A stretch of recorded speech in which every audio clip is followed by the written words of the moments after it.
Hello, everyone. Welcome back to the Coe Show. My name is Mason Coe. Here, as always, with my co-host Aaron Coe. Hello. Today is Monday, November 16th. This is Seahawk Talk number 10, and Yeah. 6-3, tied with the Rams and the Cardinals for the division. Although Technically in third place. technically in third place because we lost, obviously, to both of them. Russ put up a stinker 3 out of 4 weeks. He has not looked good.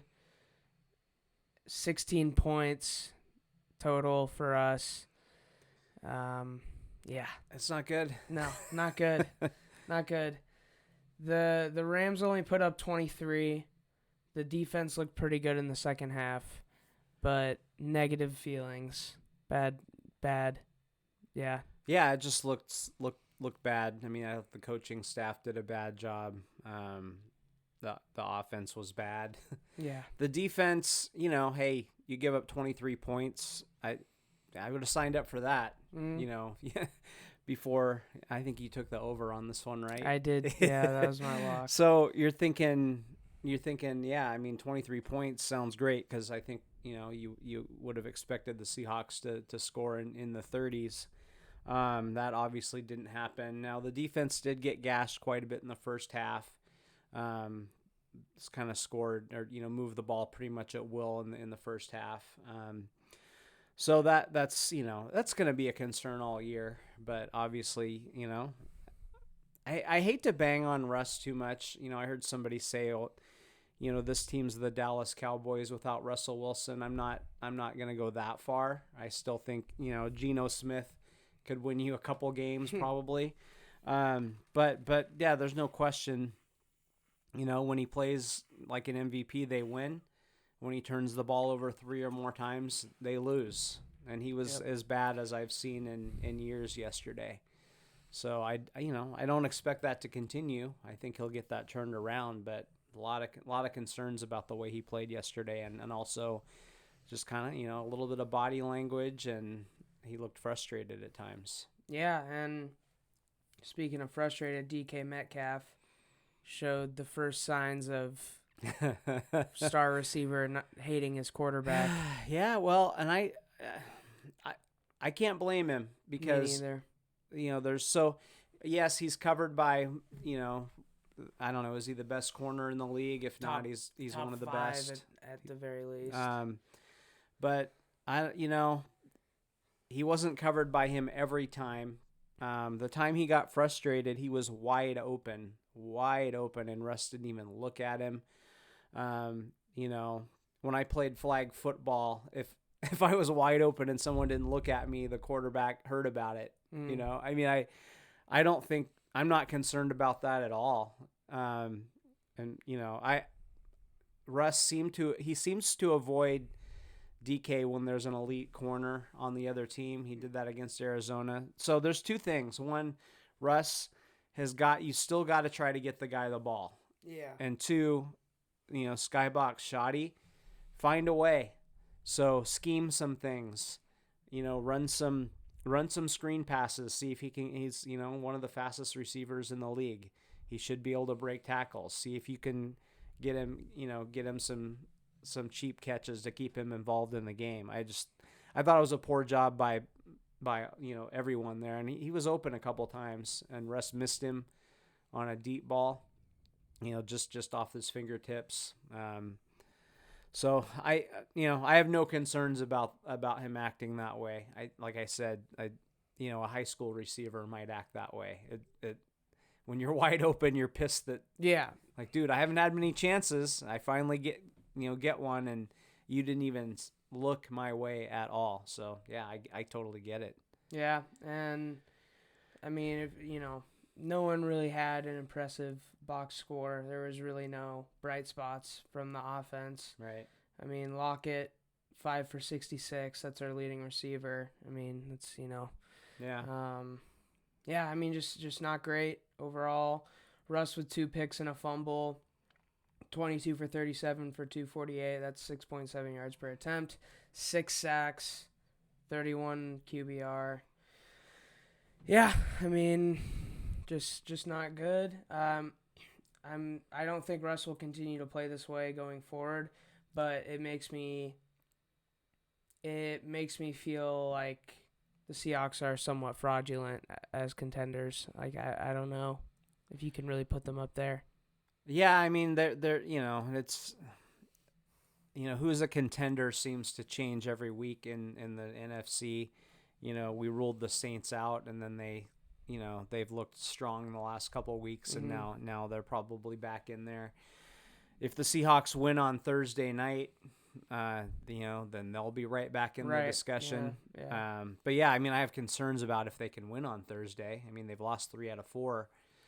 And man, you got to put the disappointment away and get over it fast. And I'm not going to say is it a must win? Not in the strictest sense of the word. It's not like they're eliminated. Right. Especially with the expanded playoff. I mean, ultimately it's not the end of the world, but the division is slipping away if they don't win this Thursday. So I'm not saying it's a must win, but it's close. I'm going to say it's a must win. I think if you don't win this, that's like it's a must win for the fans. It's a must win. Yeah. For me it's a must win. Yeah. So, for us watching and our emotions, it's a must win. I don't know. I mean, if they lose the game, I mean they're still 6-4 and they're in the playoff mix and all that. But yeah, I mean I hear you. I mean it feels that way. It feels like a must win. Yeah. On the defensive side, Jamal Adams with 2 sacks, 3 tackles for loss, two QB hits. So I mean he looked good. I don't think he did look very good. Really? No, I don't. He had a couple of splash plays at the end of the game. He came out for a while. It was questionable return, so I like that he came back in. But I felt like he made some business decisions in the running game. I felt like he got blocked a little too easily. He turned down an opportunity to make a tackle on a touchdown run. I don't know. To me. And then he talked about how he played with one arm and he made sure everybody knew that. I don't like that. Like most great players don't talk about things like that. They'll give you some answer. Well, everybody's banged up this time of year or something like that. I don't like guys who use excuses. So I was concerned about that. And again, I think he made some business decisions, in the game. And to me, either play or don't play. Yeah. So if you're going to be out there, then go hit somebody. If you can't play, then get Ryan Neal in there. He's played okay. I don't know. But he did. I mean, he made a couple nice plays. He had obviously the strip. He finished off a sack that KJ Wright created. And he does make some plays, but I don't feel like overall, I don't know. I'm not, give me my draft picks back. That's what I'm feeling right now on that guy, honestly. All right. In my opinion, I feel like you kind of bring him in to make those splash plays. I think I'm starting to think maybe 2 first-rounders was quite a bit, but I think he's in the role he's in where we need him to kind of do everything. I feel like he's doing an okay job, and I agree though. If you're gonna go out there, like you can't, if you're gonna be out there, you got to play hard. I agree with that. So I mean, there was a playoff game, I believe. Then they lost it. Where I think it was. I'm trying to remember. I could be wrong. It was a big game. Maybe it was to get into the playoffs, but Bobby Wagner was playing hurt, and he looked awful. Mm-hmm. And I'm like, get him out of there. Yeah. Like, I'm sorry. Like, he's one of my favorite. I mean, he's the jersey I have, right? Yeah. I love you, and I think you're awesome, and you should go to the Hall of Fame, but you're killing the defense today. Mm-hmm. Get the backup out there. Mm-hmm. So play or don't play. Yeah. Anyway, but he did make some big plays. So, and those are important. As we can see, turnovers are huge. So he created a turnover and that was at the moment a really big play in the game. Unfortunately, the Seahawks, turned the ball over themselves to, sort of negate that. But yeah, no, I'm not totally down on him, and obviously he's got a couple injuries he's dealing with. I was kind of being a little facetious with the give me my draft picks back. Like I still have hope that will work, but yeah, I don't know. I want consistent plays, If you're watching a baseball game, if a guy hits a solo home run and then strikes out the other 4 at bats, like I'm not in love with that. Right. And that's kind of what he feels like right now, all or nothing, and too much nothing at times. So. Yeah. But hopefully he'll get that turned around. Yeah, for sure. And then I do want to talk about that. So yeah, Jamal Adams, one of the, he forced that turnover, and then Russ just made like the most un-Russ decision and throw I've ever seen. He could have ran for the first down, and at the last second he just decides to, on the run, heave one in the air, really lofted. It's not like he threw it on a line, and I mean, the safety had it from a mile away. Like it wasn't even. Yeah, he, in this game he was getting rushed. The Rams, have a knack for getting after him. With Aaron Donald in there, whether it's him or he's drawing a triple team and somebody else is coming in. Mm-hmm. So I think sometimes he drops his head too much and feels a rush when it's not there, or on that play, if he steps up and throws it early, it's a good play. They're going to Disley there on a wheel route. They had a touchdown on that earlier in the season, but he steps sideways and throws it late. And it's the oldest adage in since the forward passing game is don't throw it across your body late, and that's what he did. Mm-hmm. Bad things happen. That's 4 end zone turnovers, I believe, which is something he really had never done. So that was, and then Mike Iupati could have run for a fucking first down on that play. Like there was so much green grass in front of him. Yeah.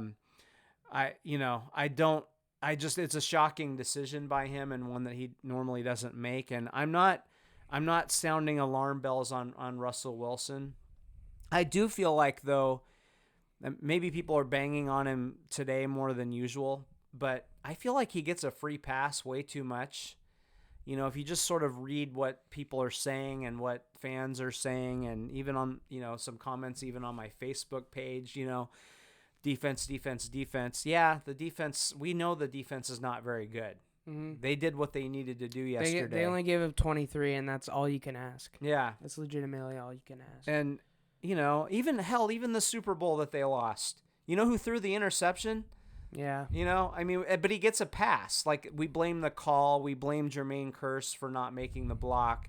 How often do you hear, well, Russell Wilson threw an interception and a key? You don't hear that. You don't hear it. It's not the narrative. Mm-mm. So, but he's the one that threw the interception. I'm not totally banging on him here, but here's the deal. He makes $35 million a year. Part of the reason you don't have some defensive players, part of the reason you don't have Frank, the last name I'm blanking on him, that went to the Chiefs. Frank Clark. Part of the reason you don't have Frank Clark is because Russell Wilson, has a big contract. Mm-hmm. So, yeah, we need him to play like that. And when he doesn't, this year anyway, they lose. Mm-hmm. When he does, they win. Yeah. Regardless of what the defense is doing. So, but that was the worst decision I've seen him make. I don't know, ever, maybe? I can't think of one, There's not any that pop into my head. Yeah, and maybe the worst game he's played since his rookie year. I'm sure I could dig up a few. Hell, the NFC Championship game that put them in the Super Bowl that I just talked about, that was a terrible game by him that he ended up winning. Yeah. But man, yeah, this was as bad as he's been, and I don't know. Maybe he's feeling pressure that he needs to just do everything. And, whatever sport you're in, if you're trying to hit a home run, you're probably not going to hit a home run. Yeah. If you're in the NBA finals, if you're trying to take over the game, most of the time you're not going to be able to do it. You got to let the game come to you to some extent. Mm-hmm. So I feel like maybe he's pressing, and he just has to get back to being what he is. Mm-hmm. Yeah, I think the stretch, this last 4-game stretch, he did have a good game in there, but it's just looked un-Russ-like. Yeah. He just hasn't looked the same. Certainly as he has, earlier in the year, but even just for his whole career, just making weird decisions, like kind of floating balls. Even before he turned the ball over in some key situations, he just kind of looked off. He was missing, especially on the deep balls, missing here and there. Missed. There were two or three passes where off of fingertips, like literally 1 inch. Mm-hmm. The receiver might have been able to make a nice catch, but yeah, he was just in every aspect was off. He was off in seeing things that were open. Didn't take opportunities to run where maybe he could have. Yeah. And I'll tell you what, I don't know if this is Russ or Schottenheimer or a combination of the two. I don't ever want to look at a box score like I'm looking at right now, and I don't ever want to see Freddie frickin' Swain with as many targets as DK Metcalf. Yeah. I don't ever want to see that again. There was a couple points where you were like, force it to him. Like, just force, even if you throw a pick, force the ball to DK. And I agree. You got it. I mean, he at this point is a receiver where you have to just give him targets and let him work, even if it's against a cornerback like Jalen Ramsey. Put it up in the air and, let him haul it in. Yeah. Get some screen, like I mentioned earlier. Be creative. Get some screens. Run some picks. Mm-hmm. Do what you have to do. He's shown that he's not just a go route, right? He's shown that he can do, move the ball in different ways. So there was either a lack of creativity by Schottenheimer or Russ just, turning down opportunities. I think it was a combination of both. Yeah, for sure. What else do you got? I think the second biggest thing, the worst decision in the game was that throw by Russ. The second worst decision was Pete Carroll not going for it. I think they had there's a lot of different kinds of 4th and 1s, and there's a lot of different things that go into whether to go for it or not. So 4th and 1 can be 4th and almost 2 yards. Yeah. Or it can be 4th and a millimeter. Okay. Mm-hmm. Big difference. Very big. In the type of plays you can call.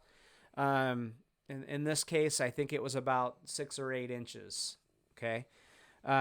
You're on, I think your own 40 at that time. That's a factor. Or maybe it's 45. I don't remember the exact yard line, but they're on their own side of the field. Yeah. That's a factor. How does your offensive line match up? That's a factor. Can you actually punt it to your defense and trust them? That's a factor. There's a lot of things that go into it. Do you have a play that you like? I mean, they're on and on and on. To me, just listening to him to Pete in the post-game press conference, and he's a defensive coach, and that's, you're going to have these headaches with defensive coach, and you get a whole different set of headaches sometimes with offensive coaches. But he's saying he trusted the defense. He believes that they're going to get stops. But don't you also, as the head coach, need to trust your offense?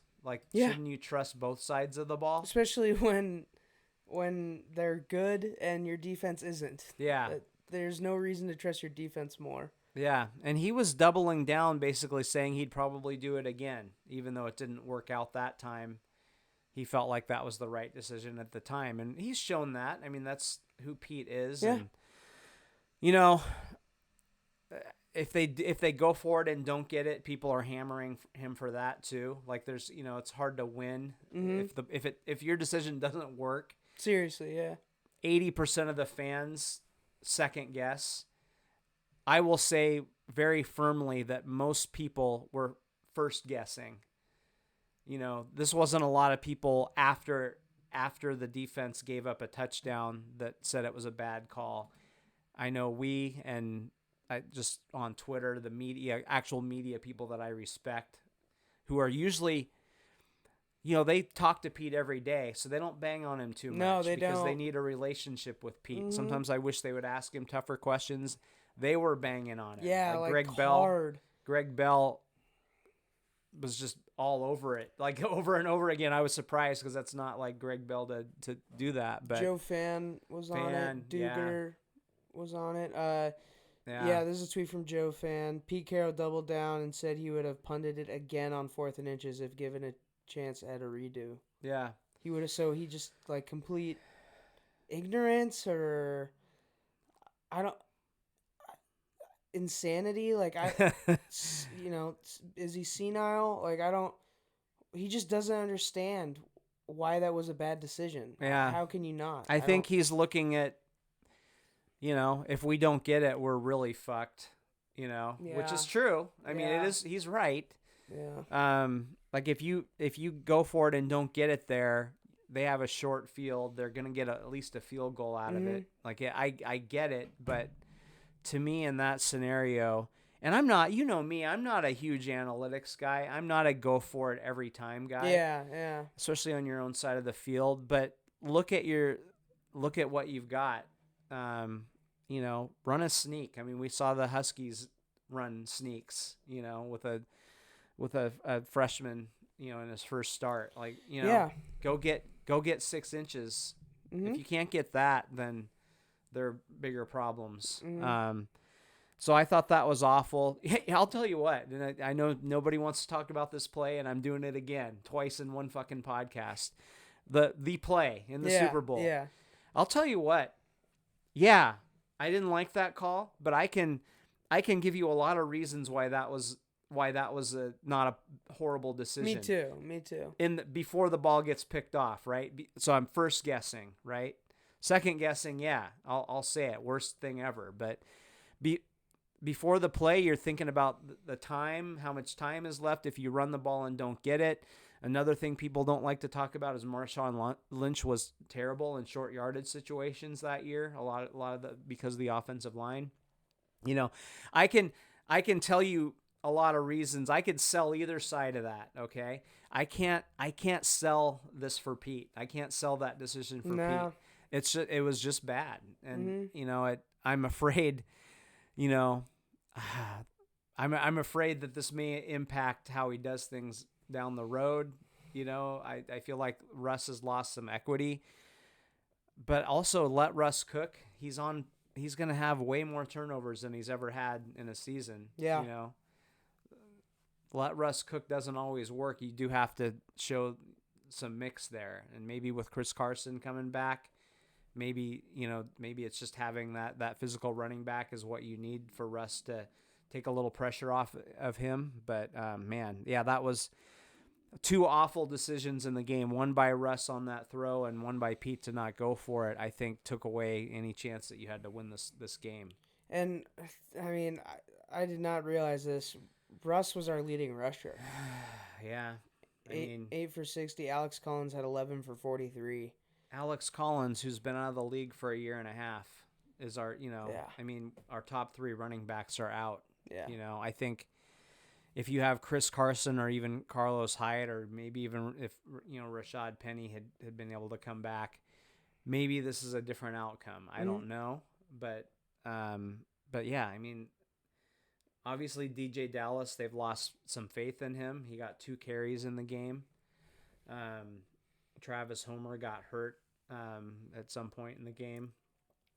So he did have one of his typical he had let's see. He had 3 targets. He had his typical 2-yard catch on 3rd and 12 or something like that. Yeah. Gotta get a couple of those in there. So I don't know. I think if they could get any one of those 3 running backs back, it's really going to help Russ a lot. But yeah, there's just a lot of concerns, and we all panic when they lose. But when it's 3 out of 4, Yeah. Yeah. But on the flip side of it, they're 6-3. True. Yeah. They win on Thursday night, and they're going to be, you know, they won't be in first place, but actually they would be, because they'd be in first place for at least a few days, because they'll have more wins than the Rams. So they can be right back in first place with a win, right back in contention. If they get some running backs back, get their starting corners back. We need to talk about their corners too. Yeah. I still think they're one of the teams that's in the mix, but they can't have a bunch of injuries, and Russ has to get right. Yeah, for sure. I mean, I guess let's talk about the corners. Yeah. Not so great. So I will say, what's his name? Reed. DJ Reed. DJ Reed. I didn't. Here's the like we always say about corners. If I don't notice a corner, they're probably playing pretty well. Yeah. I didn't notice him getting beat or making any mistakes. It seems like he played reasonably well. What did you think of the play of the corners? Yeah. Quandre Diggs got cooked on that one play with Cooper Kupp in the beginning of the game. I feel like overall, he hasn't, I'm not going to sit here and act like he's been super disappointing, but I was really excited about him. Yeah. And I'm not quite sure if he was up to what I was really hoping for. Right. I don't think he's played as well as he did last year. I agree with that. And he played really well for us last year. Yeah. And he was kind of, not a question mark, but when he was coming in, he hadn't been playing as well, and he came in and just played super well. And so, I was hoping he could keep that up. Seems like he hasn't quite. And the thing is, with Jamal Adams doing what we want him to do, which is be more in the box, blitz, tackles for loss on the running backs. For him to do that, that means you have a single high safety. Yeah. And that means that Diggs needs to play, like Earl Thomas did back in the day. And I don't think he's quite there right now. No, I don't think he's there. But, yeah, Jamal Adams, I don't know. I feel like to get the full potential out of Jamal Adams and continue to have a good secondary is to be really creative and kind of have Jamal Adams play some sort of rover thing where he's just doing his thing. Right. But Pete, I don't think that's going to be the plan for Pete. I think, again, I'm not an X's and O's guy, so I don't know exactly what the most effective method that would be. But Jamal Adams isn't really a safety.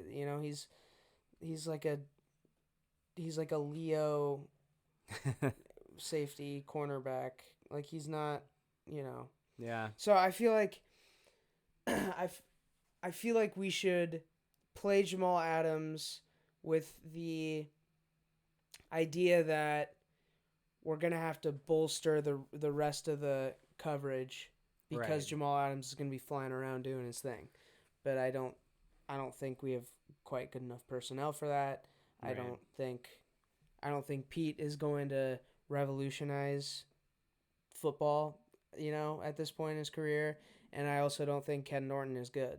So no, he's not. And a lot of people want Ken Norton fired. I don't have a problem with firing him. He's very replaceable. Like, I don't think he's very good. Mm-hmm. But if you think that he's a huge part of the problem, I think that's misguided. I think it's more to the players right now. And I will say, I mean, they're trying to do things with Jamal Adams. I mean, he blitzed 9 times yesterday. That's probably more than Cam Chancellor did in his career. Yeah. I mean, that's probably a slight exaggeration, but they almost never blitzed Cam Chancellor. Mm-hmm. most of his big hits were at the line of scrimmage or slightly past the crossing line of routes and scrimmage. stuff. Yeah. So they're trying, they're blitzing more than they ever have, which at times works and at times costs them. That's why you're seeing a lot of screen passes that go for big yards because there's no one there. They're in the backfield going, oh shit, that was a screen pass. Mm-hmm. Now what? So, yeah, how do you feel about Trey Flowers? Yeah, I don't think he had his worst game per se. Definitely, there was one good play he had, right?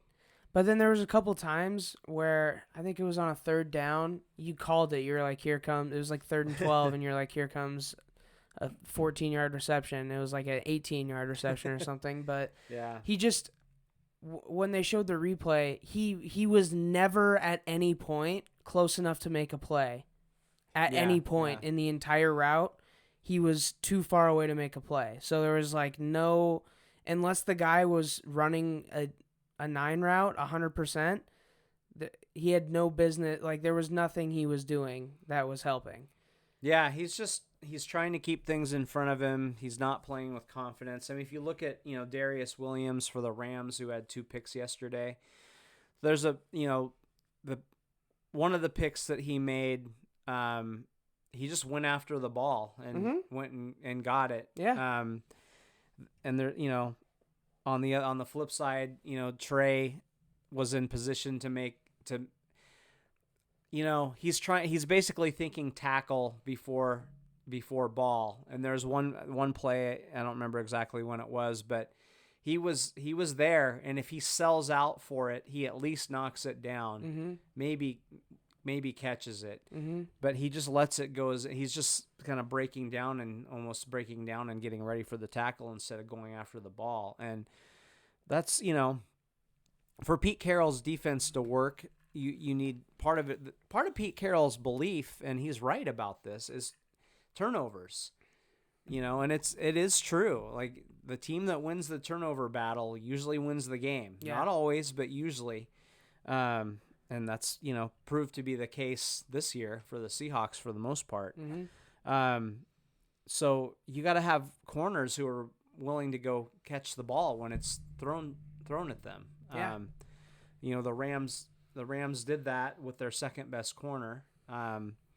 Now he did, Darius Williams, I believe he was the one that was on when DK yelled at Russ. I believe it was Williams that was on him, and so if you have an aggressive corner like that, what do? You run a double move. Yeah. And get them to bite and get a big play on him, which the Seahawks weren't able to do.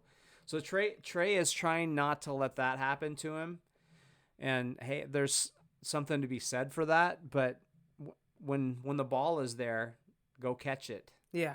Go. I mean, all you had to do was lay out for it and at least get a hand on it. And instead he allows a first down. So, because he's just scared. He's scared to get beat. So, but that's why he's a backup corner, So hopefully we get our guys back, and hopefully he goes back to being a backup, which is, at best what he is in the NFL, it would appear. Yeah. What's his name? I want to say his name. The cornerback for the Rams that looked really good. He had another great play in the end zone too, where he recovered late with Tyler Lockett and kicked it out of bounds. And that's the guy, Darius Williams, right? That was Darius the guy Williams. That's the guy I was talking about. Okay, yeah. I just forget his name. So he had 2 picks in the game, and then had that nice play on a late throw by. He's only 5'9". I did not know that. He's tied for 3rd in the NFL, I guess, for picks. So. Wow. Yeah, he looks really good. I would like a guy like him on the team. But, yeah, so, I mean, overall, bad, not good. Yeah. But I expect, and I certainly hope, that it'll go up from here. It has to. Yeah. So that's kind of where we're at right now.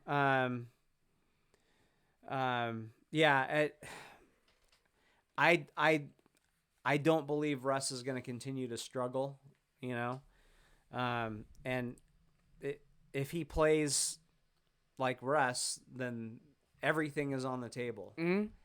If he plays mediocre or below, then they're going to lose. Yeah. That's just where we are, and that's part of why he makes $35 million, because he's supposed to be the guy, and he is the guy. Yeah.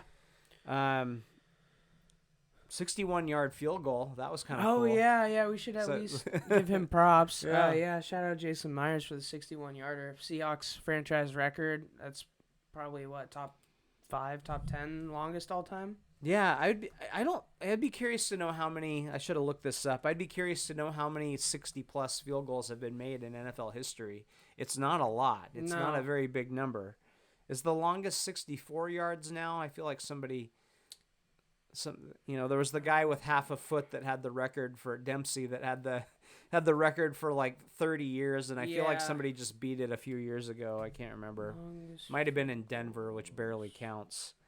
Let's see. Okay.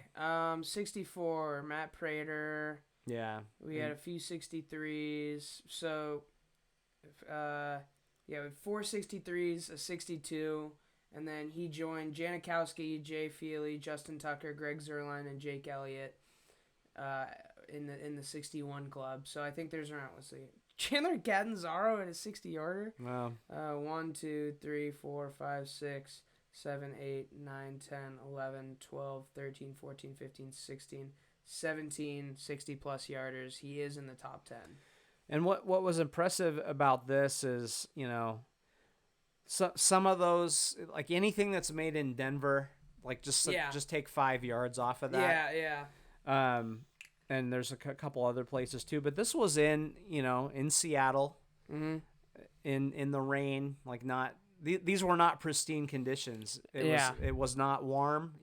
If you're a kicker, elevation, warm weather, maybe a little wind going your way is what you want. He did not have pristine conditions. So, I mean, it's one of the best kicks in NFL history, quite frankly. It didn't really matter a whole lot in the end, but hey, props to the guy. I don't know if I've ever seen a kick be that close to the crossbar. Yeah. Like I've seen it, he had a couple actually where it really inched inside the goalpost, but that ball, like it looked like, so when it was spinning, it looked like if the ball had been completely flat to the ground when it crossed the goal line, it might have hit it. Yeah. But the way it was angled when it was crossing by it was just perfect. So kind of went over it like a pole vaulter. Yeah, exactly. Curled over it. Yeah. It would not have been good from 62. No. Yeah, but hey, man, that's he only needed 61 and exactly. He got it. Put it right down, pretty close to down the middle. Yeah. So you got anything else? After the game, Russ. Well, I saw a couple things after the game that were a little interesting. Pete Carroll, most positive coach in the NFL, seemed a little dejected. That's not, things like that's not us. That's not who we are. Right. Really referenced the turnovers. That's as close as he gets to banging on Russell Wilson. He said, 7 turnovers in 2 games. That's not who we are. Yeah. That is as negative as you'll ever hear Pete Carroll. Russell Wilson, again, he seemed a little down. He's usually Mr. Positive, almost to the point of making me puke sometimes. Yeah. Mr. Unlimited.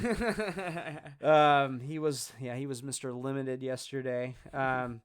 He said something along the lines of, "I know I'm great, and I know I'll continue to be great," and that's just kind of his mindset. So yeah. He needs to, so again, the team has to shake this off, and now, yeah, they got a game on Thursday, big one that they really need to win, if they want to win this division. Right now Arizona has the tiebreaker. You take that away with a win, so it's a big game, and health. They definitely should beat Arizona. I don't think. I mean, Arizona won on one of the greatest plays in the history of football yesterday. Seriously, a ridiculous That's not catch. an exaggeration. What the fuck did they give up for DeAndre Hopkins? I don't even want to remember. David Johnson, a who's ball terrible. boy, and a bag of chips. Yeah. I like chips. I don't even know. Yeah. I don't even know if they gave up the bag of chips. Yeah, honestly. A bag of chips would be nice, but yeah, Anyway, that was an amazing play. If he doesn't make that play, the Seahawks, I think, they might be in first place because it's like a 3-way tie. But no, because did the Rams beat Arizona? I don't know, but it wouldn't matter because Arizona would be 5-4 and we would be 6-3, tied with the Rams. But the Rams. Oh, right. Yeah. But the Rams would have the edge. Yeah, gotcha. Okay. Yeah. So anyway, that just goes to show how close these games, are, and that was a great play. I look it up, find it on the internet, find it on the Google. Yeah. Incredible play, not poorly defended. He just went up and somehow not only caught it but kept it. Sometimes keeping it on the way down is the hard part because those guys will hammer your arms all the way down. So great play, but. Hey, Thursday, we're either going to be feeling really good again or we're going to be like, it's over. Yeah. Oh, yeah. Like, do we blow, this city, which, got some bad news, yesterday about, kind of our lives in general. Mm-hmm. If they lose this game on Thursday, there's going to be panic in the streets. Yeah. There's not going to be any masks on. Yeah. We're going to be like, who the fuck cares? It's over. This team is going nowhere. Fire Pete. Yeah. Trade Russ. Like, you're going to hear every ridiculous thing that you could possibly hear about this franchise if they lose on Thursday. No doubt. Maybe you're right. Maybe it is a must win just for our mental fucking health right now. Yeah. All right. Well, I guess, if that's... I'm done with that shit. Yeah, if that's what you got there. On to Arizona. We're on to Arizona. On to Arizona. Let's just kind of lightly touch on the UW game. 1-0. Yeah. It was... I'll take it. It was a tough battle. They obviously... Jermar Jefferson, 23 for 133 and a touchdown. Had a great game. Yep. Their backup running back, too, I believe. Had some good stats as well. Yeah, he had a few carries and I guess it was only 8 for 41. But some of them were pretty big, like on third down convert. Yeah, conversions. they mattered. He also did have a touchdown. The Dylan Morris looked really good at first, and then just kind of went downhill as the game went on. 14 for 24, 141. That's 5.9 yards per attempt. No touchdowns or picks. Just both teams just absolutely dominated on the ground. I felt like I was back in 1982. I'm glad I wasn't watching football back then because this is one of the worst games I've ever seen. It was bad, especially the second half. No points, no scoring, but we saw the fullback, which we don't see really ever anymore. I think there are a few things going on here. Well, first of all, let me ask you this: if you have first game of the season with a freshman quarterback, in the rain, you had no spring ball. What's the number one thing that you hope for with that quarterback? Just that he doesn't like shit down his leg and like he doesn't get hurt. He doesn't just turn the ball over a shit ton. Yeah, I think to me he did he checked the two most important boxes. One was don't turn the ball over. And to do that in the rain, I thought was pretty cool. Yeah. And maybe the difference in the game. He also didn't get sacked. Now some of that, I didn't realize he did not get sacked. Yeah. So some of that you credit the offensive line, but he didn't hold on to the ball like our professional quarterback did a few times. Right. And so if you're a quarterback and you don't turn it over and you don't get sacked, you check two of the big boxes right there. I think UW going into the game, they had, OSU's defensive line is pretty small and not super talented. So I think the plan was let's run the ball and protect our redshirt freshman quarterback, who I don't even know. This is the other thing. Was he really going to be the starter? I don't know. Yeah, because what's his face was hurt, right? There's been first of all, Jimmy, good job, because I've never seen, there are spies, throughout the world, who give up secrets, better than Jimmy Lake did. But I mean, to keep that under wraps for as long, this wasn't a regular thing either. This was like, we're going to play, we're not going to play. Like and I didn't hear, I heard speculation, but I heard it about Dylan Morris, and I heard it about Kevin Thompson, who's the 25th year transfer, or whatever he is. But I never heard a firm report from anyone about who the starter was going to be. So that's impressive that he could keep that under his hat for that long. I've heard reports that Dylan Morris was indeed the guy, but maybe Kevin Thompson was going to play a role. Maybe he was going to get a few series. Okay. But he was hurt for whatever, he was not in uniform. He was there at the game, but he was not in uniform. So who knows? But, they ran the ball well. They rushed for 267 yards. They had 51 attempts and 24 passing attempts. 24 passing attempts. So that's an interesting ratio. Mm-hmm. I don't think you'll see that all year. I think, anytime you have a first-time starter, especially a freshman, you're going to try to ease them into it. Yeah. You had bad weather in the game. As far as the defensive line was a concern, they obviously, now Jefferson he's a potential all-conference running back. He was really good last year. He's going to get yards, but I felt like the defensive line got pushed back. Yeah, they did, the interior in particular, for sure. Guys I want to shout out on defense are just the two that come to mind, really. Zion Tupuola Fatui. ZTF. ZTF, 2 sacks, 2 forced fumbles, just a great game. And then, And he wasn't even supposed to start. Oh, wow, okay. Yeah, I mean, he was going to play, but, Latu. Yeah. Was going to be the starter, and we don't know yet why he's out. I think we'll hear today maybe something on that. I don't know. Yeah, and then the other one is Eddie Ulofoshio. Eddie. Number 48. He had 4 defended passes. Yeah, as a linebacker. Linebacker, and then 10 tackles. He had a great game too. He was a walk-on last year. Yeah, that's crazy. He has a scholarship now because he played really well last year. And then those are the 2 guys that really stuck out to Elijah me. Molden also had a great game. Molden, Yeah, he was all over He's it. A stud. Yeah, made some nice tackles too. He's their best. I think their best defensive player right now. For sure. Trent McDuffie played well, had some nice returns, which were big. Yeah.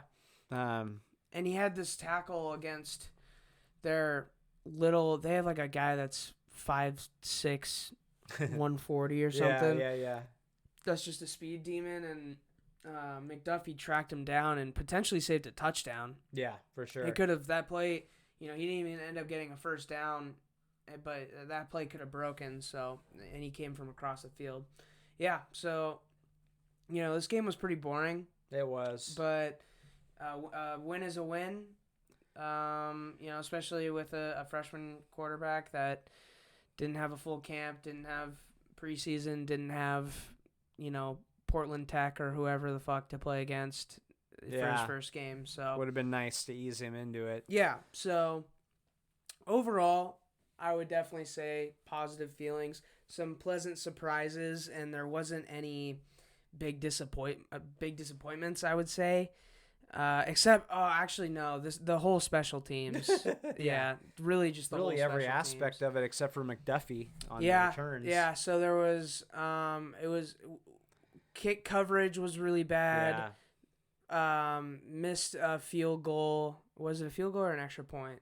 Field goal, 28 yards. Yeah, 28-yard field goal.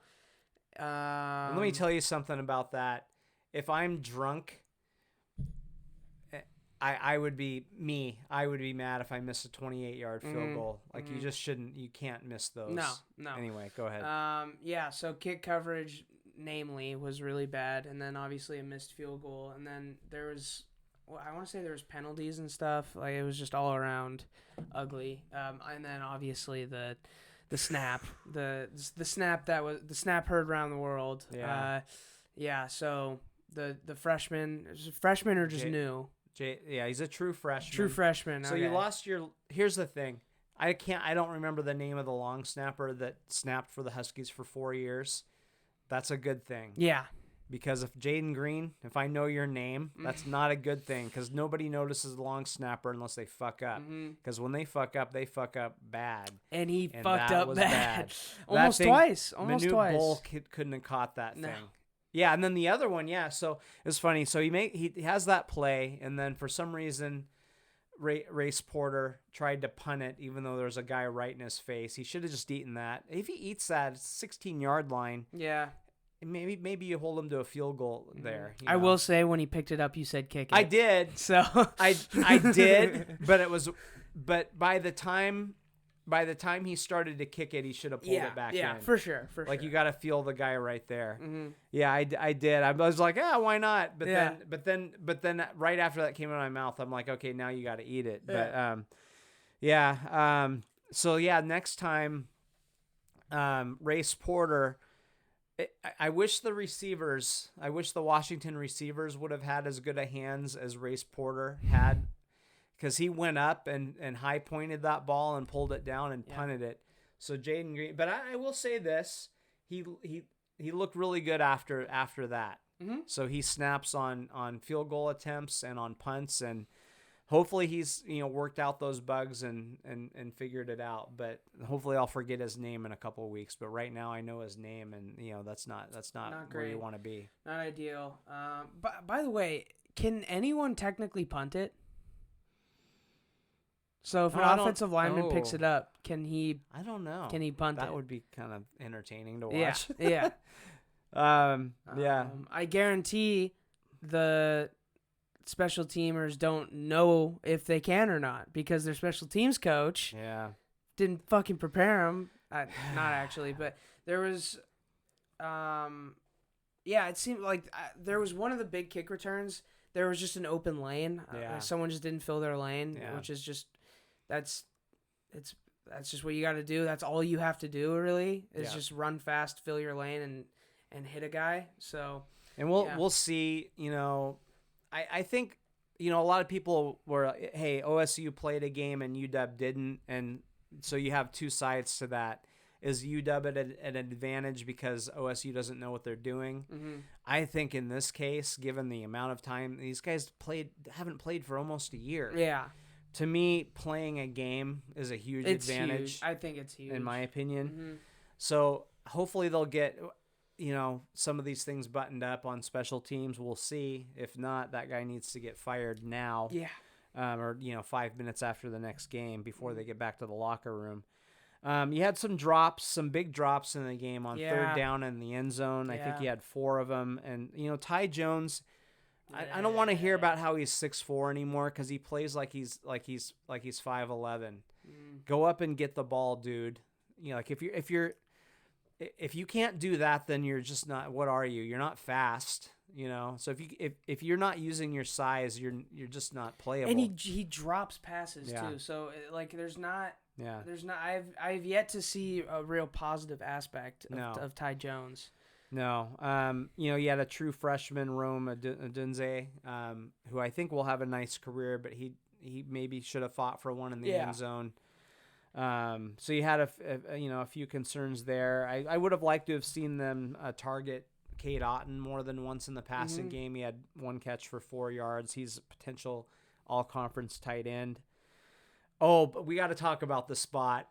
Oh my God! Yeah, we gotta. holy shit. I just forgot. God. Yeah, I just forgot. Oh yeah, Yeah, we forget because it didn't go against us. It's so insane. Yeah. So yeah, it's just part of the game. It happens. So Look good to me. Fourth down, Oregon runs the ball, and it was like really short, fourth and a real short yard. And I believe, was this the play that I said I was more sure? Before it happened, I said I'm more certain that they're gonna get this than I was of Cam Newton getting the touchdown against the Seahawks in like week 2 or whatever it was. Yeah, because they had been pushing the defense back, and you got a great running back, and it seemed. Yeah, and obviously Cam didn't get that, but before it happened, I was like, oh, this is we're done. Gimme. So.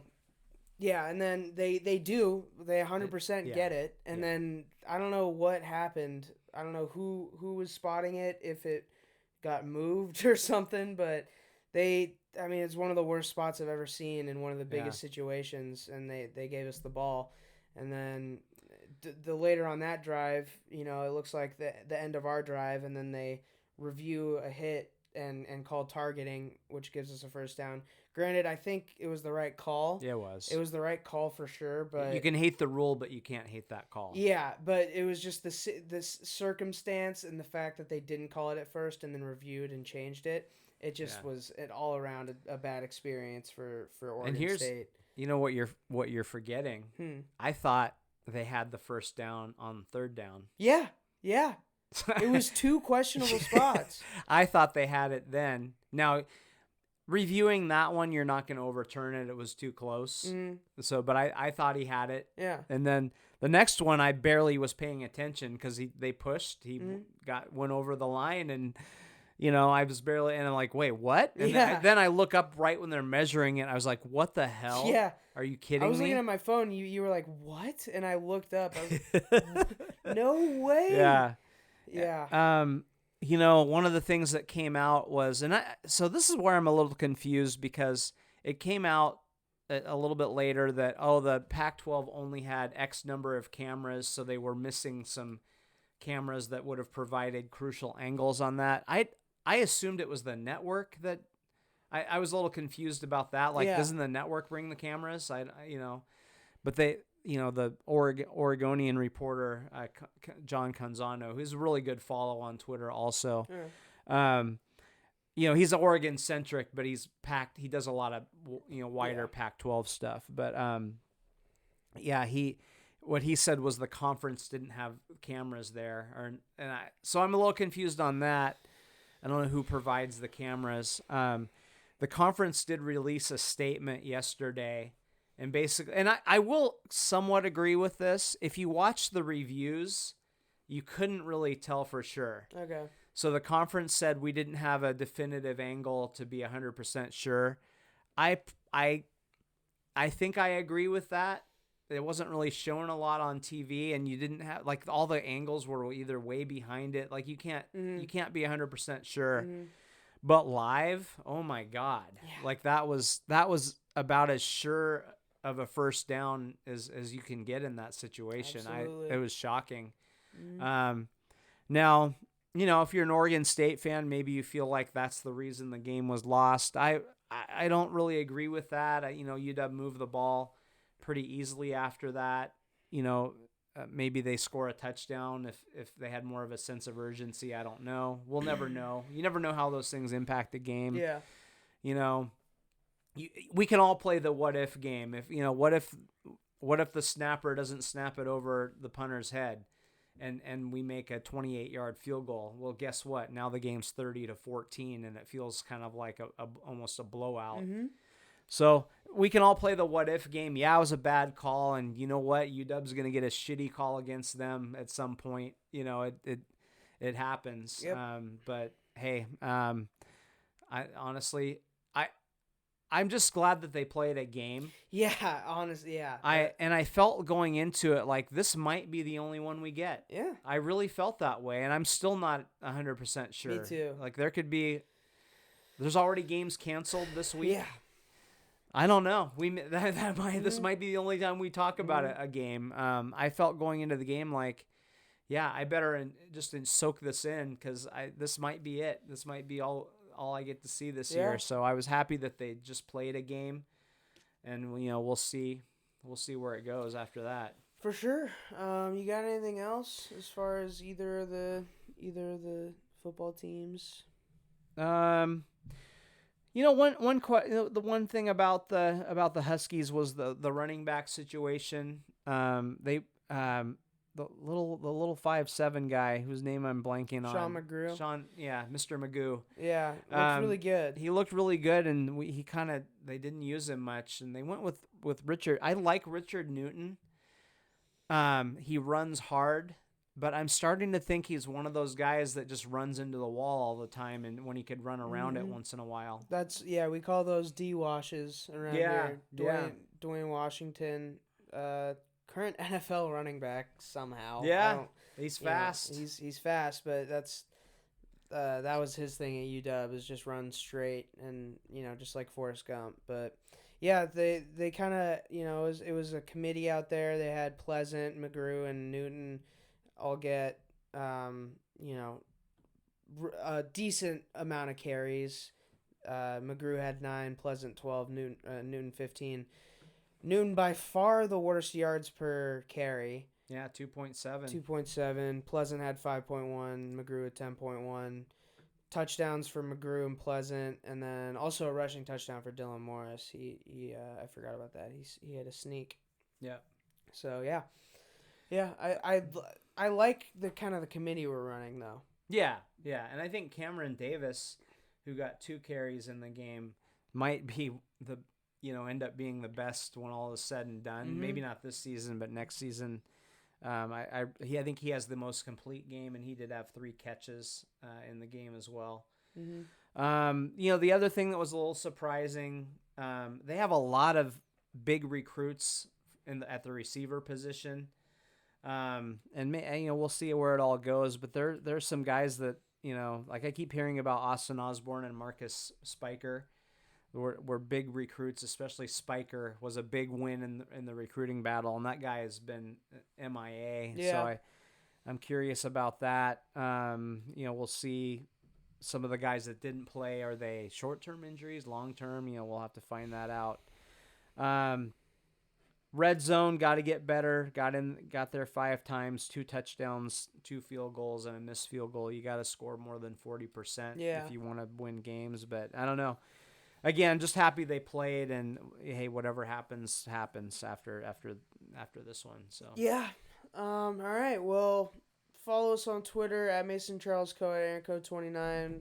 Add him on Facebook, Aaron Coe on Facebook. Obviously, we got the ebook on Amazon, hardcover on Lulu.com. Subscribe. Just do it. Subscribe. The percent has gotten better, but it's still not 100. So, what are you doing?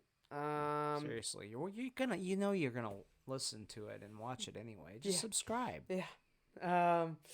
Yeah. No, if you made it this far, you're dope. Thank you. And also crazy. Yeah. Thank you very much. We'll be back on Wednesday for your regular rendition of the Coe Show. Talking about the Chris Paul news, talking about the Dennis Schroeder news. I'm not sure what time we're doing that one because we got the NBA draft. Yeah, NBA draft on Wednesday. So actually, just stay tuned. Could be out on Thursday or later Wednesday than usual. We'll see. Either way, peace out. Thank you. Yeah, thank you.